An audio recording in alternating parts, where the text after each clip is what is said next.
Okay, welcome everyone. This is our first Workforce Alliance meeting of 2021. My name is Amy Hammerly. I'm the Workforce and Community Development Manager at the Boone EDC. And we're gonna hopefully have some more folks joining us as we go along, but we wanna be conscious of your time and get the meeting started. So just to share with you a little bit about the Boone County Workforce Alliance. This is co-led by the Boone EDC and the Boone County Chamber. And we started this in the fall of 2019 and started getting some really good traction, but with last year's pandemic events, we've kind of put things on hold a little bit, but we're ramping up to provide you some good information for 2021. As I mentioned, it is co-led by the Boone EDC and Boone Chamber. And the Alliance is committed to connecting Boone County businesses with resources and initiatives to assist in the advancement of workforce attraction, development, and retention. And this group brings together businesses, schools, and community leaders to build relationships and develop initiatives to strengthen our local workforce. So we're really excited to have lots of new folks joining us today.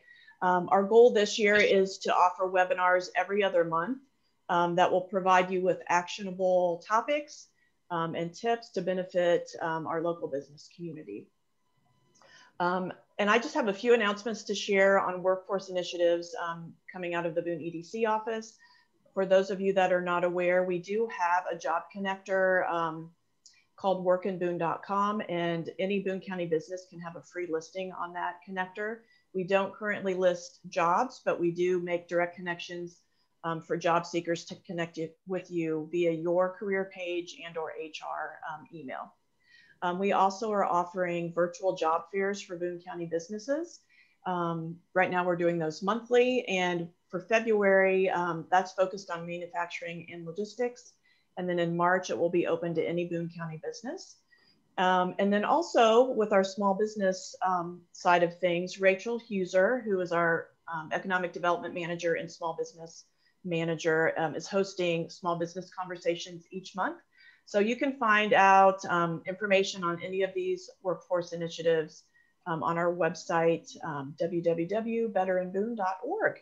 So if you're interested, just hop on there and look through our tabs and you can find all of that information. And now I'd like to introduce Diane Schultz. She's the director of the Boone County Chamber, and she's going to share a few announcements and then introduce our speaker for today. Welcome, Diane. Thanks, Amy. It's exciting to gather all back together, even if it's virtually. You know, we hope in the near future we'll be able to safely gather together in person. So just to piggyback on what Amy said, you know, really the Workforce Alliance is to connect you all with resources that are of greater importance to you. One thing you can do for us, you know, we want the programs we're providing to be as informative and relevant and to address the challenges that you're facing, whether you're a sole proprietor, lead a large organization, or HR manager. You know, there's all different business sectors that are represented, and you know, different career paths that people are in jumping on these calls. We know workforce continues to be a challenge in attracting and retaining, you know, those skilled talent in your place of business. So that's what we're here for. What we do need are, you know, how can we help you in our greatest capacity? You know, we're here to provide connections to the experts to give you tools and tips that you can then put into practice, because every business is a little bit different. So if you could share with Amy or myself some topic ideas that you really need connections with resources, then we'll, you know, work to find that expert to present just like our expert today. So we appreciate your input with that. A couple of things on the chamber world, the initiatives that the Boone County Chamber is facilitating this year. And specifically, I'm just going to give you some information on January and February, and you'll see on this call, Lexi Britt is my partner at the Chamber. She's our membership and marketing coordinator, and she does all the marketing of our events and is here to promote your opening, job openings. Also, if you're a Chamber member, we can shoot those out through social media, as well as our weekly newsletter. And we're excited, some of the resources that we put out there are, information that's immediately important, and then our initiative. So tomorrow at 10 a.m., we are having Kim Storin from Storin Financial giving an update, and this is on a personal or, a professional level, some updates on the stimulus package as well as PPP loans. As most of you are probably aware, there's, loan opportunities on another round with that, and she's going to dive deep into that, what that means maybe for you individually, as well as your organization.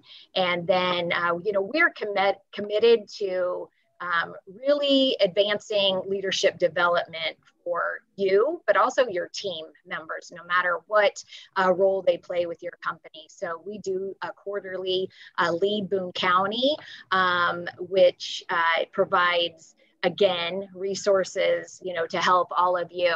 And we are having one on positively addressing conflict resolution, and that will be in February. It's the third Wednesday in February. And then we also do personal development, and it's Women Inspiring Women. We're having that in January. All of these you can see on our website, boonechamber.org, and there are links to register.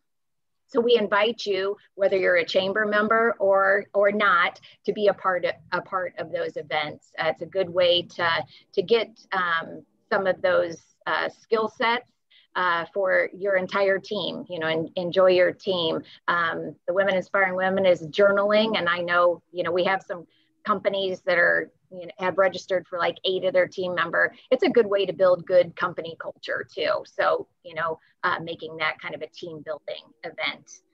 So today, as I said, Amy and I are not the experts on every little bit of information, but we have great representatives, from throughout the Boone County region, that really are the experts in their field and are able to provide all of us, with the most up-to-date resources that we all need.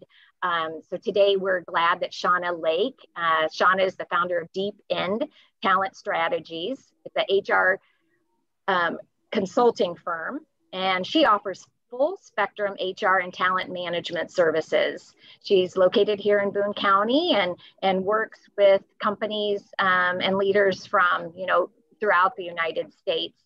And Shawna is committed to building leader and organizational capacity to drive exceptional employment experiences and help clients win talent in today's competitive market.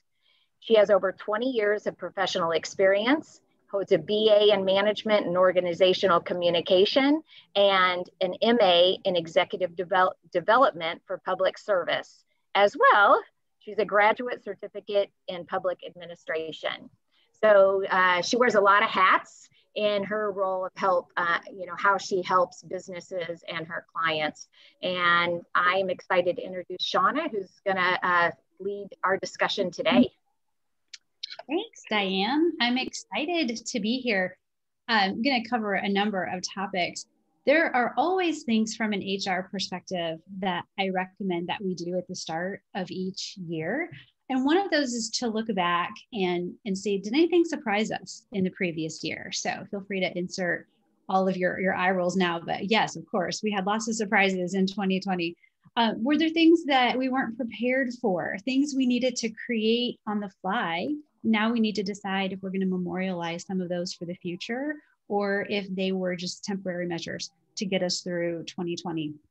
So these are questions I think we should ask of ourselves every year. But when we do that of 2020, oh boy, do we have a really long list of things that we need to go back and review the things that occurred, what we need to do about that for the future, how it's going to impact human resources for the long run. So I'm going to cover a lot of different topics today. My hunch is that if I rush through them, I should have you all out of here by about March 1st. So just kidding, but we are going to cover a lot of topics. And if there are some things that are unique to your organization that you want to talk about offline, I'm going to share my contact information at the end. But anybody else, feel free to pop questions into the chat. Amy already put a note in there to invite you to do that. And I have it right in front of me, so I'll try to see those questions come through, and I can pause and answer them in real time. And I'll also try to save some time at the end for any questions that you have. So I'm going to make sure that my screen advances, because sometimes it freezes after it's been sitting there a while. Can you see the slide that says Roaring 20s? Perfect. So the kind of 3 items that I have for our agenda today are a review of 2020 and its impact on the future of HR, and then some new year best practices, things that I would recommend that you do every new year. And then we'll go a little deeper into things that require a little bit of exploration because 2021 is not following a traditional year, and then some future trends. So when we look back at 2020, this scene may be what your homes / workplaces looked like. And heck, it might still be what you're looking at today. I know, speaking for myself, I have 2 teenagers doing school right now, sharing my bandwidth on this Zoom call. So this is still my reality, and it may still be yours. And some, there were some hectic times, some things that just as a coping mechanism, we needed to sit back and laugh about. Some themes for 2020 were you're on mute. I tripped over the dog. Is that a valid workers' comp claim? The answer is yes, actually, in a lot of instances. Or I don't know how many of you went through your daily lives seeing your internet is unstable messages pop up on your computer. So we can laugh about it, but there are also a lot of things that happened in 2020 that really aren't any laughing matter. So we're going to dive into some of those as well, starting with a focus on health and safety. Mental health and isolation took center stage for a lot of individuals and a lot of businesses. We saw some companies pivot and put in some telehealth services quickly that may not have existed in their health plan, or add mental health services. We saw a lot of free apps pop up offering different services, and really society as a whole pitching in to try to help ease some of those burdens. But mental health and isolation were hot topics in 2020, and I'm not convinced that they're going to magically go away just because we turned the calendar into 2021. We also, from a health and safety perspective, had to wrestle with issues of PPE and cleaning protocols. And then, are you going to take temperatures or not? And is that a temporary measure or something that you want to do long term? And then medical costs of 2020 are relatively unknown. You've probably heard people talk about elective surgeries were delayed, which unfortunately has hit some of the medical community pretty hard from a financial perspective. In addition to delaying elective surgeries, there are people who put off seeking medical treatment for illness or injury because they were afraid if they went to a doctor or hospital, they could then catch COVID. So how much of that delayed and pushing off those medical needs, how is that going to impact the cost of our medical plan in future years? Well, conditions have gotten worse because treatment was delayed. So if you have a self-funded insurance plan, you probably saw a decreased cost in 2020. My advice would be that you ride that wave as long as you can, but set aside some reserves because it may catch up with your plan. And if you have a fully insured insurance plan, a lot of those companies weren't really sure how to value the cost of 2020 and were just kind of throwing darts to determine what 21 rates are going to be. It's going to take a few years before that levels back out. Whenever I go to advance my slide, it pops up the bar to mute. So I apologize. I have to keep rearranging things. Also, when we look at a review of 2020, we can't ignore some physical space arrangements and the fact that we scrambled to get a lot of people working remotely, and several HR implications popped up in terms of policies that may or may not have existed and the technology that may or may not have existed. I have a client who was admittedly behind on their technology and upgrades. Their office staff have desktop computers, not laptops. And when people needed to work remotely, their official strategy was to have a sign-up list for people to go into the office at a staggered schedule with a flash drive to copy files from their desktop computers to then go home and use on their personal laptops, which, you know, for business continuity, sometimes you just have to do what you have to do to keep things going. But very quickly, they needed to then incur some expenses that they've been putting off because there were IT security risks. They were transferring viruses back and forth between machines. And then their employees started saying, are you going to pay for part of my internet? Are you going to pay for part of my cell phone? So a lot of those questions are things that businesses wrestled with. And if policies didn't exist, we had to try to create them very quickly. And now we need to decide, are those going to be long-term or not? We also, some businesses found themselves with some conflicting policies. So there's a company I was talking to their HR director, and they were committed to still onboarding and recruiting their team completely virtually during the pandemic. They were going to ship a nice welcome packet to new hires with their laptop, with some company swag, and try to keep them excited about working for their company. So when it came time to ship the laptop to the new employee, they ran into a snag because there was an IT policy that said your laptop had to be signed for in person between the new hire and an IT professional. And there was a company policy that the office was completely closed and no one was allowed in. So it took several days to get the right people onto a phone call to decide which policy are we going to break and who's going to approve that. So there were a lot of challenges that we ran into that we didn't expect related to technology and how that impacts human resources, and trying to continue keeping people in jobs to keep business running smoothly. And then when we think about policies and procedures, I've already kind of said we spun up a lot of things quickly. Now it's the time to say, was that just temporary, or are these things going to stick around, and what do we want to memorialize? One of the things I wanted to make sure I highlighted is, in case you missed it, this is not related to the pandemic, but effective January 1st, 2020, there is a new threshold to meet if you want to qualify somebody as exempt versus non-exempt. So exempt meaning not subject to overtime. Generally, we consider those folks to be salaried, but salaried versus hourly and exempt versus non-exempt are not directly a one-to-one comparison. And we can always talk about that more offline. But in order to qualify somebody as exempt, so they're not eligible for overtime, there are certain tests and thresholds you need to meet about level of discretion and decision-making that person needs to have in their role. And there's a salary threshold, but it used to be so low, most of the time we never paid attention to it. But effective January 1st of last year, that's now at least $684 a week, which is over $35,000 a year. So someone can have discretion and decision-making in their role, but if they make under that threshold, they still are eligible for overtime. So in case you missed it, I just want to make sure that is something that you were aware of. That's now been in place for a year. But if job descriptions and compensation reviews haven't been done, this is probably the time to do that. We also saw people creating new policies related to equality and diversity, equity, and inclusion.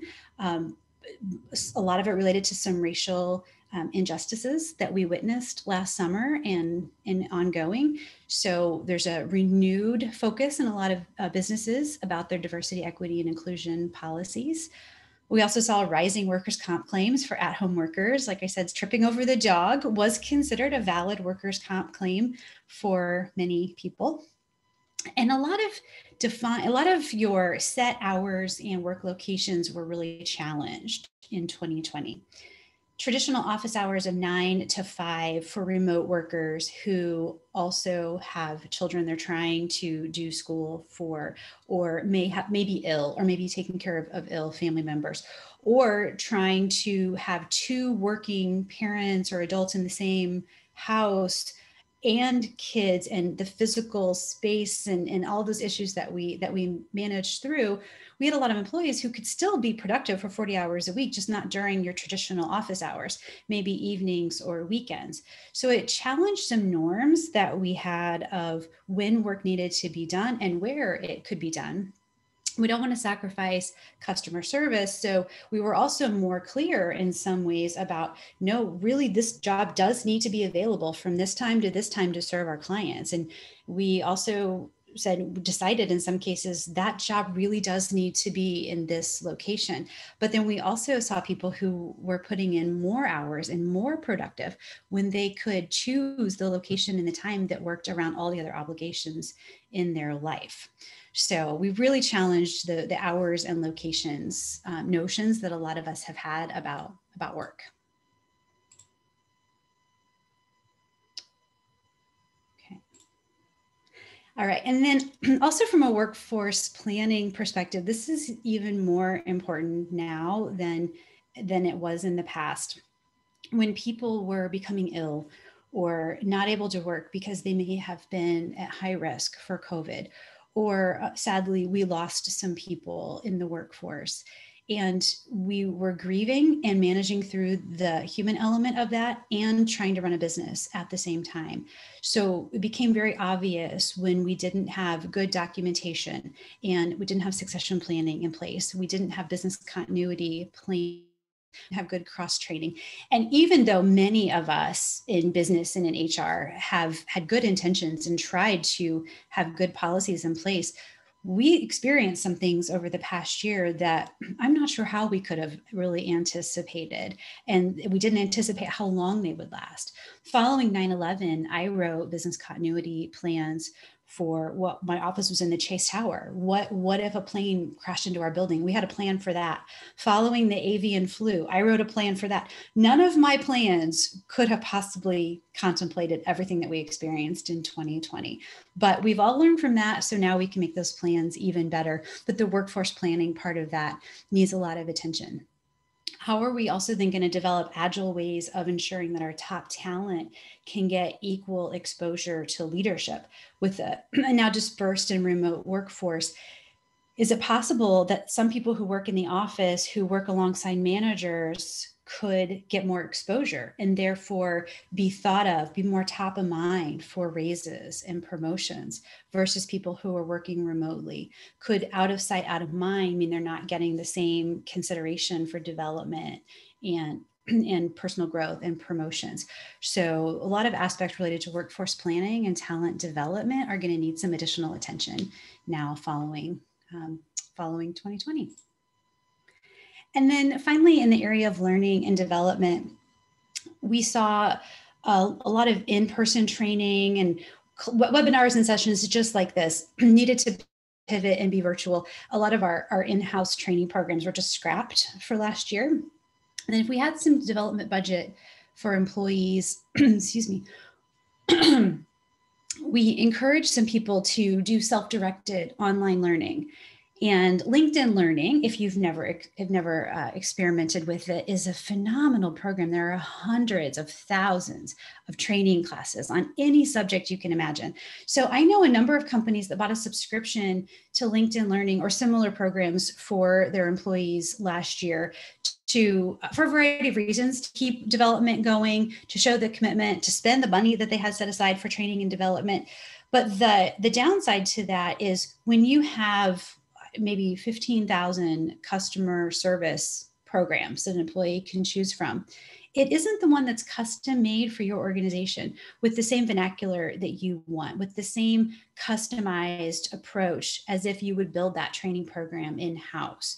So now we have this obligation. If we're not going to be delivering our own training, how are we going to vet the universe of training that's available to people online and build a library of things that are consistent with our messages? Or if that isn't possible, we will still need to design our own training, but we're going to need to deliver it in an on-demand virtual setting. And that's going to have some different skill set. A learning designer job may need to exist in your organization that hadn't before. And then how are you going to store that information in an LMS system and track it? So learning and development was also challenged in 2020, and that will follow us and force us to revisit our strategies going forward. And we don't know long-term what's going to win out between virtual or in-person training, but I am confident we're not going to see a lot of larger employers who have training classrooms that where you're sitting at a pod of 4 or 5 people and you're really close together. That's going to make people uncomfortable for the foreseeable future. And in-person training is going to be done differently. On the job training, if you really need to look over someone's shoulder, that's going to be uncomfortable for a while. So we're going to be faced with some learning and development, logistical learning and development challenges for a while, as well as the content that we're delivering. Okay, so we talked about a lot of things that we managed through and that faced us in 2020. I'm going to shift now. I'm going to talk about a typical new year, and then I'm going to talk about an atypical new year because that's what we're managing through right now. I believe that the beginning of a calendar year is a great time to reset expectations. And from an HR perspective, it's a wonderful time to communicate openly and be transparent with your entire team about what this next year looks like for the company, the industry, paint the vision for the future, and try to enroll your employees in that future, get them excited about it. And then also share financial information or as much information you can about where the business is going and how you're going to get there. And then translate that down to employees. Ask your employees to build goals that are aligned to that organizational vision. Give your employees a line of sight into how their individual contributions impact the big picture. And then also, as we're resetting expectations at the beginning of a year, I believe you should share with your employees how their contributions and their performance will be measured in that year. And if there will be any changes to the performance management system or your compensation plans or your incentive plans, share that with them now to set them up for success so they know how to be successful in this year. I appreciate people who are always trying to stay current and look for ways to improve their performance management system, because let's face it, I think most of us really dread performance management systems when we think about it in terms of forms and processes versus ongoing conversations and developmental feedback. But I have a lot of people at the end of a year who say, hey, what do you think about 360 reviews? Or what if we got rid of ratings? What would that look like? Could you help us redesign the system? And I would love to do that. Those are exciting conversations. I'm all about getting rid of performance ratings.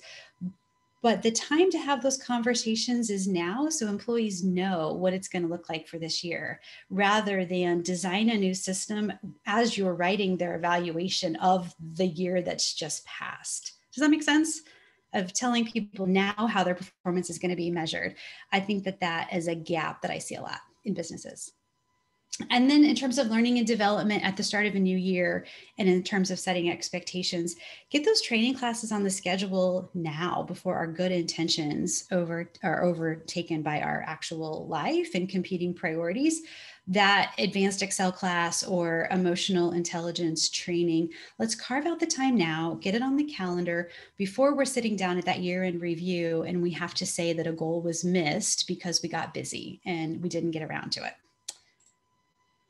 So setting expectations is important. And then it wouldn't be HR if we didn't talk about policies and procedures and data and forms. And all of that also needs a fresh perspective at the start of a new year. So every year, you want to make sure your labor law posters are up to date and displayed appropriately. See if there are any forms that need a refresh. Job descriptions should be reviewed periodically.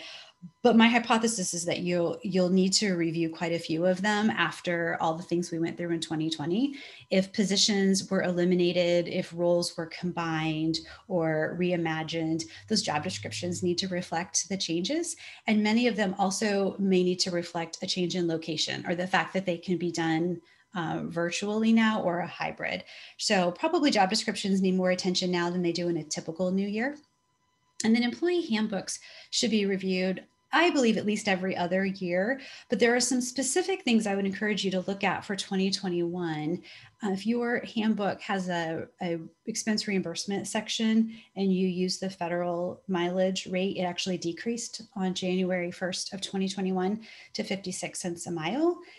And then travel generally is probably going to come under a little bit more scrutiny. I've heard a lot of HR professionals and business owners say they're going to require additional approval before there's any interstate or international travel from a quarantine perspective.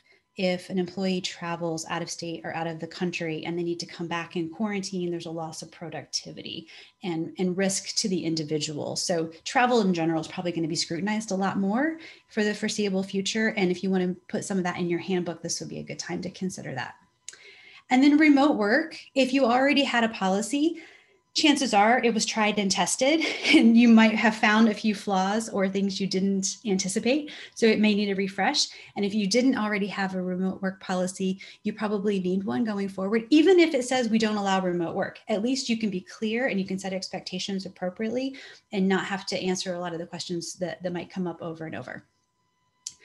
And PTO policies over the last 10 to 15 years, more and more businesses have combined personal, sick, and vacation time into one bucket of paid time off. And I've been a big proponent of that as well. Having gone through 2020, though, when we saw people needing extra time off, for those employers who had under 500 employees who were eligible for the Families First Coronavirus Response Act, employees could get emergency paid sick leave for certain conditions related to illness or schools and daycares being closed. Now that is over, it expired on December 31st, and it was not renewed in the latest stimulus act. Now that doesn't exist anymore, I've had a few businesses call me and say, what do you think about calling back the PTO and setting aside a few days specifically for sick time? So I don't yet have a recommendation on that, but just sharing with you, it's a trend that people are starting to at least think about now, having gone through a global pandemic, or we're still going through a pandemic. Commitment to diversity is something I would encourage you to facilitate a conversation in your organization about a commitment to diversity policy if it doesn't yet exist, only to the extent that your leadership team will get behind it and display behaviors that support the policy you would put into place. The only thing worse than having a policy is having one that's incongruent with leadership behaviors and actions. Along the same lines, if you hopefully have a anti-discrimination and harassment policy. If you do, then you want to make sure it includes sexual orientation and gender identity. In June, the Supreme Court ruled that both sexual orientation and gender identity are protected under Title VII of the Civil Rights Act. So if your policy doesn't include those specifically, it needs to. And then it wouldn't be a pandemic if we didn't talk about cleaning, PPE, temperatures, and vaccines, and the extent to which you want to incorporate those into your permanent policies going forward, or you might still want to keep them aside as some temporary policies. And I'll talk a little bit more about vaccines in a few minutes and some trending thoughts along those lines from an employment perspective. Outside of a pandemic, every year, it's a good idea to make sure that you have current addresses for all of your employees so their W-2s can go to the right place, and that whoever does your payroll has reset Social Security payroll tax caps, 401k contribution limits, and HSA contribution limits to whatever the current IRS guidelines are, that those have been appropriately reset for a new calendar year. Speaking of payroll, a lot of my HR friends in companies who had not yet migrated their employee records to digital had a lot of pain in 2020 when the pay files they needed were in the office and they weren't allowed to go into the office. It really shone a light on the benefit of getting employee files digital and getting them in the cloud where they're secure, but everybody can see them, and the benefits of, in general, having that for business continuity. In earlier parts of my career, it was only big companies who could afford systems like that, or they were homegrown systems that weren't very user-friendly, but the market has changed. So if you haven't looked at this in a while, I would encourage you to do it. There are a lot of different options right now that are right-sized for different size companies and different size budgets. Okay. In the area of hiring in a new year, it's a good time to look at new approaches to recruiting, posting jobs, leveraging the economic development corporations and the chambers to see how are there benefits you're not taking advantage of. How can you more effectively partner with organizations and with your peers? As we think about hiring for 2021 and beyond, what positions are going to be remote? Are they temporarily remote? We have some companies that are saying, I don't care. From now on, you can work anywhere you want. It doesn't matter. I've heard a lot of other people say, you can generally work remote, but I do want you to physically reside in a certain location or geographic area. So if we wanted to collaborate or we wanted to have a team building session, we could get together. So that's a strategic decision for you to make, and it will impact how you advertise for open positions. Employer branding always needs attention, but a fresh set of eyes at the start of a new year. Have you looked at your Glassdoor reviews.com or your Glassdoor.com reviews lately? Glassdoor now allows employees to give ratings about diversity and inclusion. And some candidates are going to be reviewing that and using that as they make a decision about what businesses they want to be affiliated with and where they're going to apply. Also, take a look at your career site on your website. Do you have one? Can people find it? Does it give people an idea of what it's really like to work for you? Does it make them excited to want to work for you? If you can't say yes to all those questions, that might be one of your goals for 2021. And then I wanted to talk a little bit about applicant tracking and applications. I do a lot of recruiting for clients and my own experience. And then when I've commiserated with other recruiters, what we're feeling and experiencing right now is about 4 times as many applicants for every position. And they're not necessarily 4 times better. It's just taking longer to sort through them. We have applicants that are appropriately qualified. We're so glad they applied. They're the people we wanted anyway when we made the job posting. And we have people who are overqualified, who need a job, who are out of work, who are applying to everything that they can. We have people who are not qualified, who are applying to everything they can because they need a job. And then we have people who have to apply for 3 jobs a week to stay on unemployment, who may or may not want to work, who may or may not be qualified. Going through 4 times as many applications takes longer and keeps our hiring managers waiting on those good candidates. And so if you don't already have an applicant tracking system, I give you huge kudos for managing through without one. It might be worth looking into it. And if you have one, I would encourage you to look at it from a candidate's perspective. Are you communicating with candidates proactively about the status? If you know you're not going to be moving forward with someone, tell them that through your ATS system so that they know and they'll have a better candidate experience. Even if it's a rejection, a well-worded rejection early in the process is better than not hearing anything at all. And on Glassdoor.com, your candidates are going and saying what the experience is like to apply with your organization. So the candidate experience and the employee experience both matter.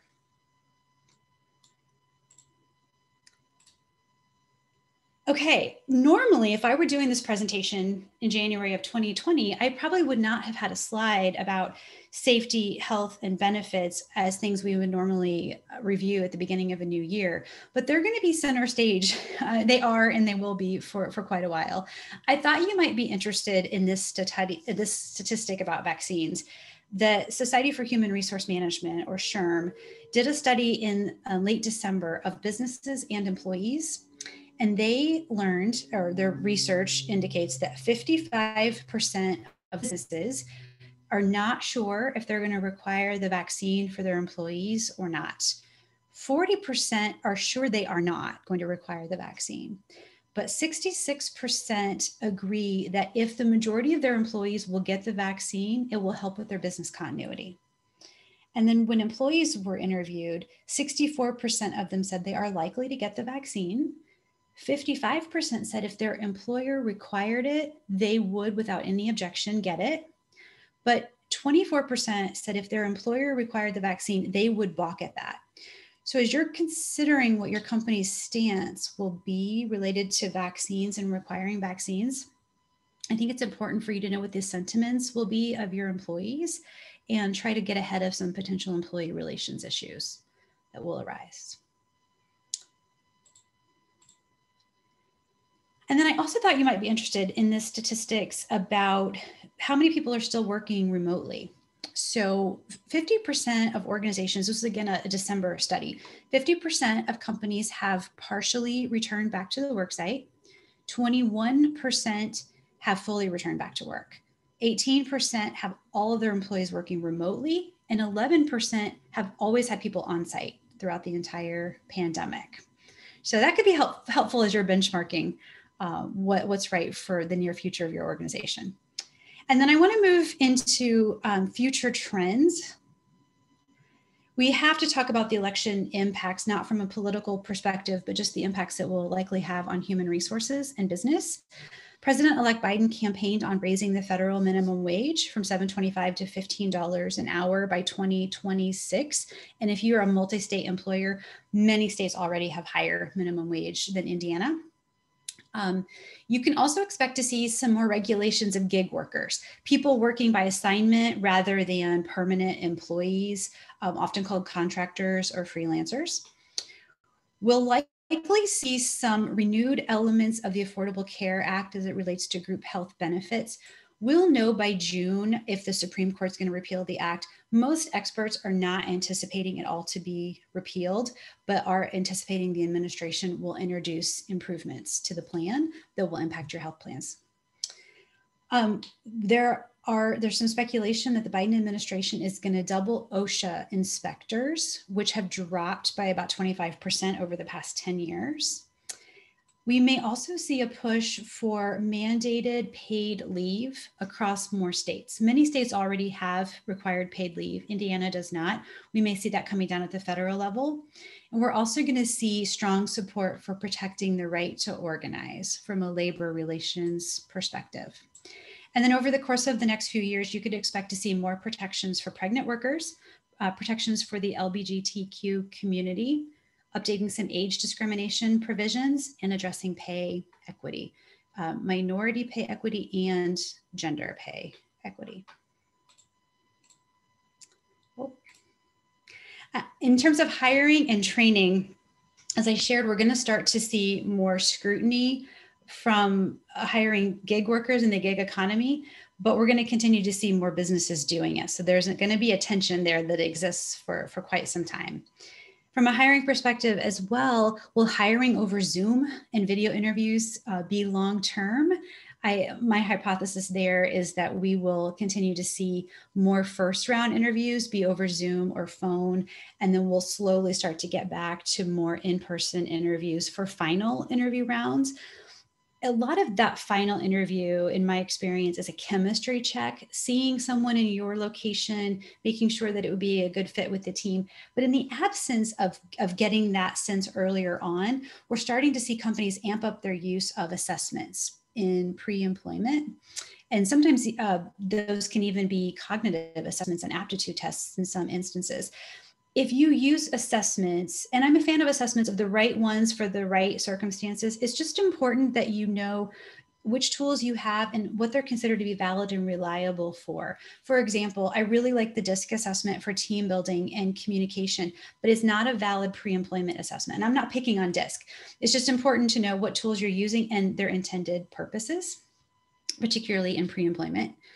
In learning and development realm, we're going to have to do some retraining and reskilling of people who have been laid off, who have been out of the workforce for a while. And we may have introduced new technology in the time that they weren't working. We're also going to continue to see more demand for bite-sized and online learning. And if you have a multi-generational workforce, you may already know this, but younger generations are demanding more feedback. So we're going to need to do training on coaching and mentoring and having candid conversations. We're also going to continue to see an increase in training or demand for training about valuing the differences in others and implicit bias and things that are connected to our diversity and inclusion strategies. We're going to continue to see a push for pay transparency. More and more companies are disclosing their pay ranges on their job postings, just to be really clear up front. We will also continue to see more states ban the use of asking employees about their current salary. Indiana still permits this, but many states around us don't. So again, if you're a multi-state employer, it might be a good idea to start getting into the practice of not asking employees about their current or past salaries. You may ask about their desired salary range for what they want to do next. But it's about 35 states now that don't allow you to ask somebody about their current salary. So my advice is that we start to get into that same habit, because it could come down at the federal level with the new administration. If you hire visa dependent employees, you want to talk to your attorney about some guidance that just happened last week. Some changes were announced that visas are going to start being allocated for higher earning positions. It's going to be allocated based on the salaries for the positions rather than a lottery system.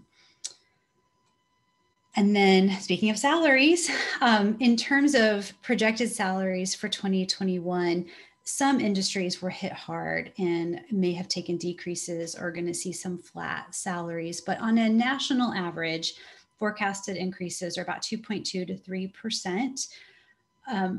While most businesses, every business has their own cadence about when they do performance reviews and when they do pay increases. But I would say on average, people have new salaries start at the beginning of a calendar year. We're seeing a lot of businesses say, I need to wait a quarter, maybe even 2 quarters before I commit to what the salaries are going to be for this next year. Okay, I told you we were going to cover a lot of topics.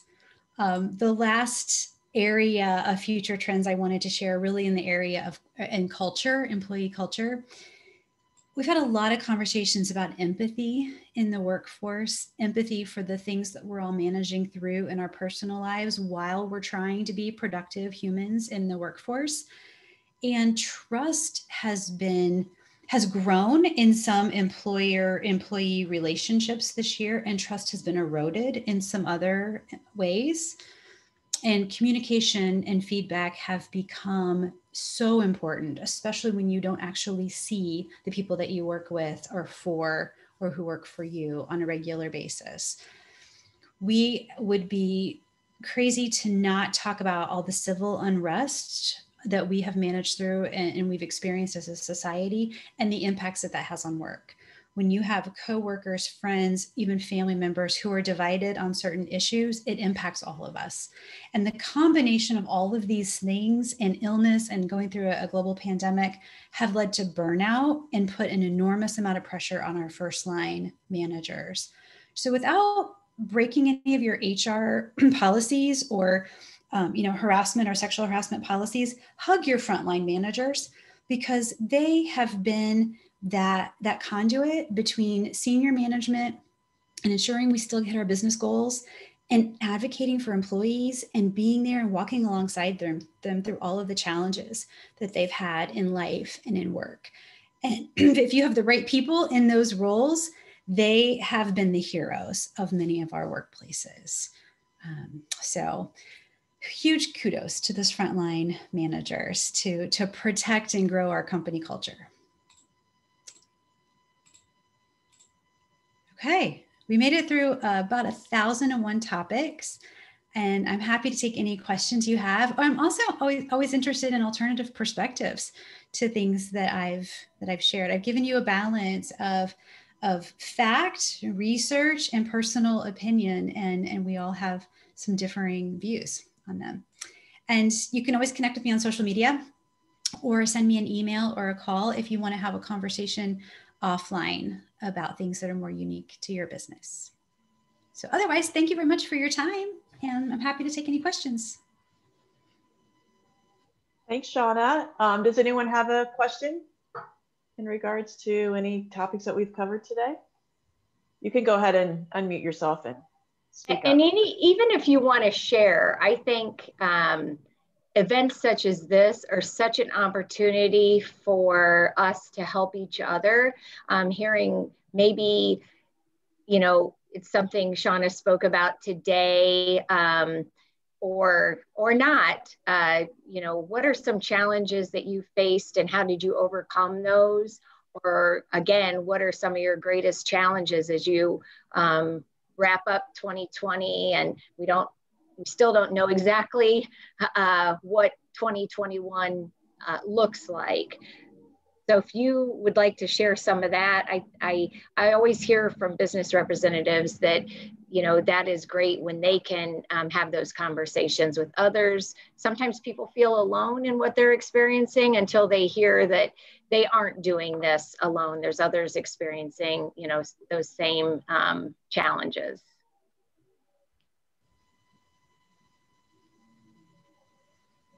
Somebody has to be first.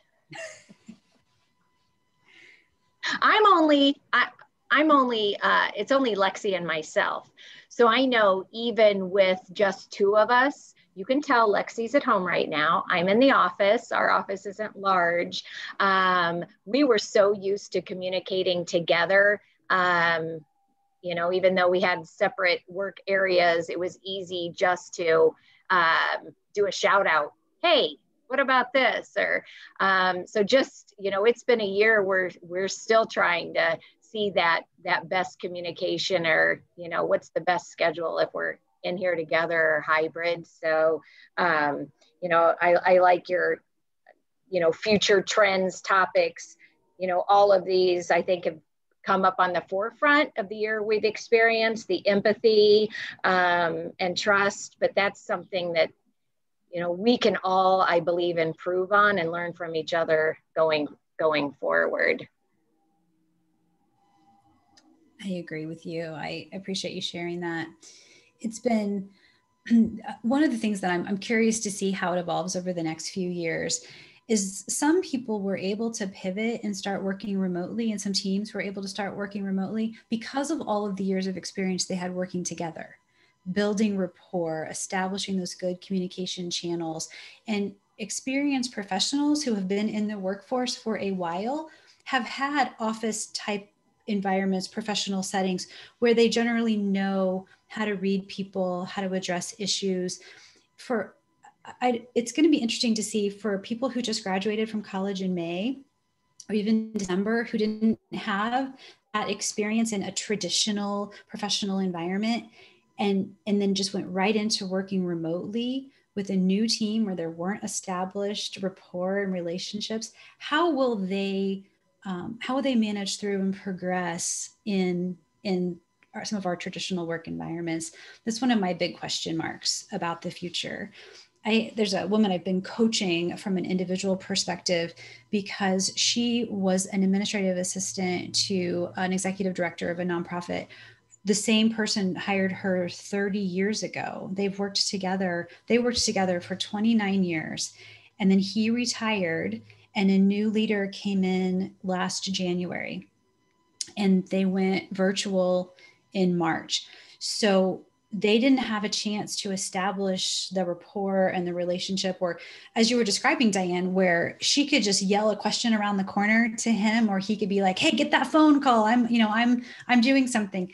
And now she has this new person who had big shoes to fill after someone being in the same job for 29 years. And they didn't establish any of those good dynamics. And now they're working remotely, and it's been a real struggle for her. And she feels like she's bothering her boss to call or text to ask a question. So those are some of the things we didn't hear as much about in 2020.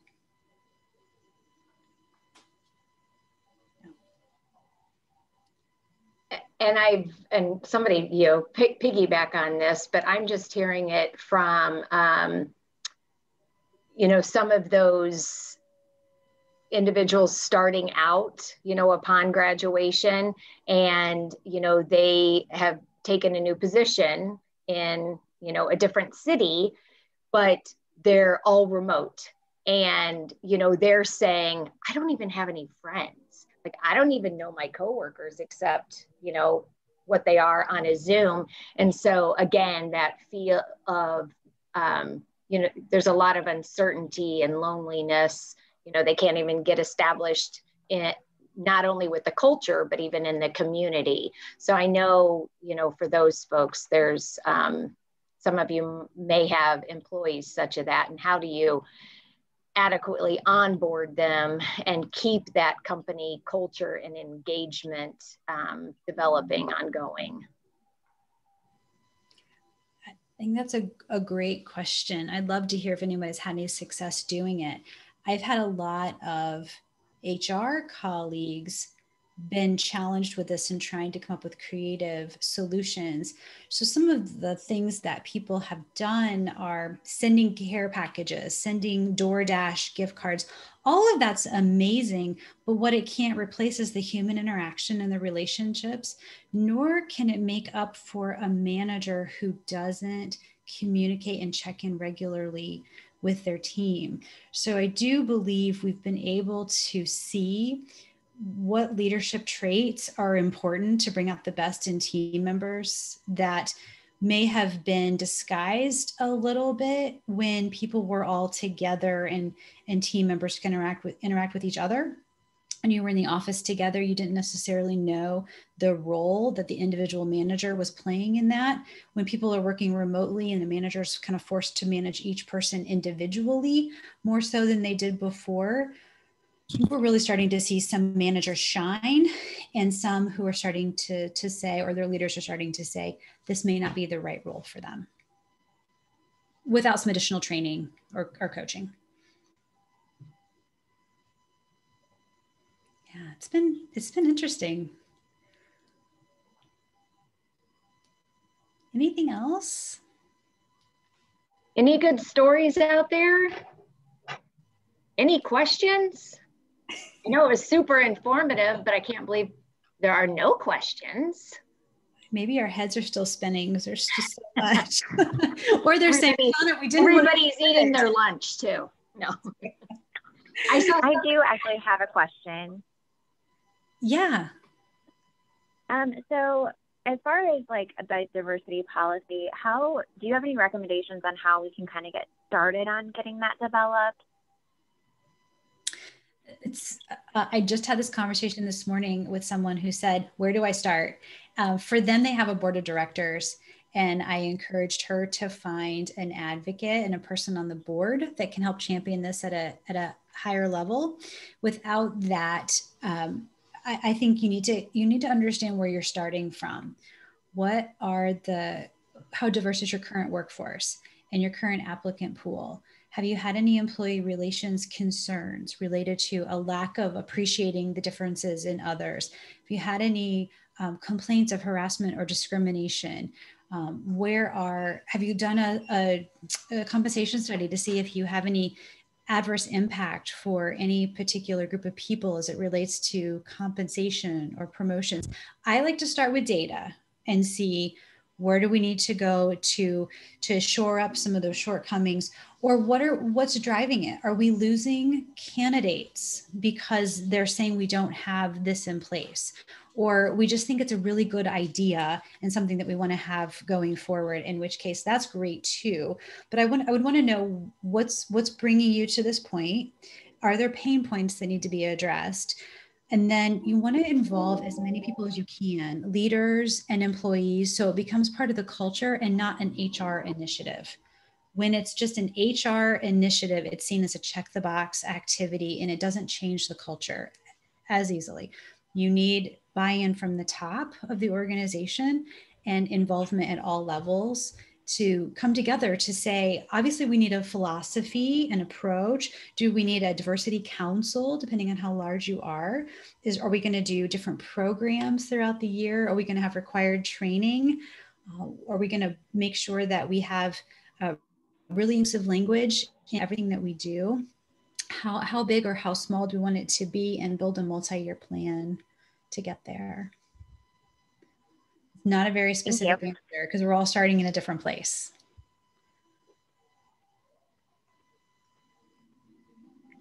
My top piece of advice related to diversity, equity, and inclusion is make sure the most senior people in the organization are on board and willing to be the face and the champions for the initiative.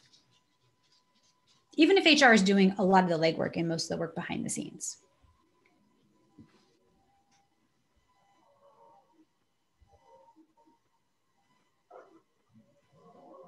Perhaps somebody else on the call has a great program that they've already created. That would be fantastic to hear.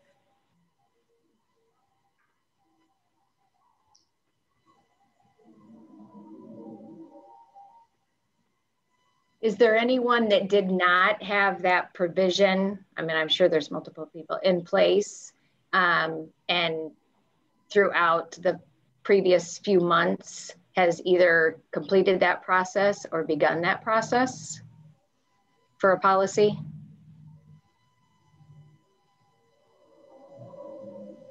Are you talking about the exempt status, the Fair Labor Standards Act, or diversity and inclusion? Diversity and inclusion. Oh, I see.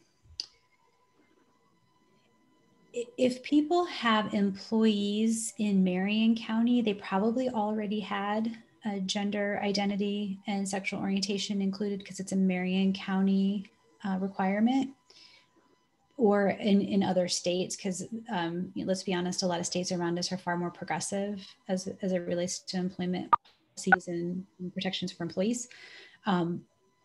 But an Indiana-based company may have found that really surprising.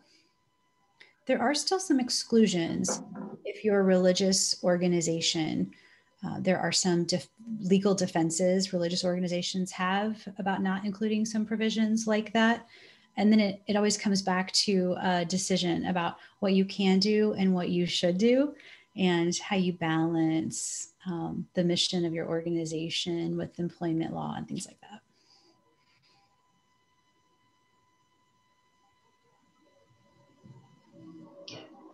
Well, we've hit our 1 hour. Oh, we have, let's see. Oh, the question is, will the slides be shared along with,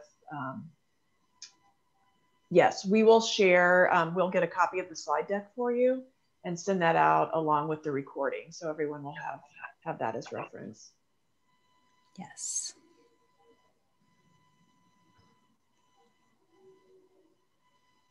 Okay, well, thanks everyone for joining us today. We're glad that you could hop on the call and join us for this great update on HR. Look for our next meeting to be in mid-March. Diana and I will be working on the next topic for that particular Workforce Alliance meeting, and look for emails with the recording as well as the slide deck. And if you have any questions, feel free to reach out to Shawna directly. She'd be happy to answer any questions you may have offline. So. And Amy and I will share both of our contact information in that email that will be sent out with the slides and the recording. So, share with us again, what are some items that you would like to be covered in upcoming Workforce Alliance programming. We want this to be a working group, and so it keeps evolving. So share any of your thoughts with us. We appreciate that. Great, thanks again, and we'll see everybody soon. Thanks. Take care. Have a good week. It was wonderful. My pleasure. Thanks for having me.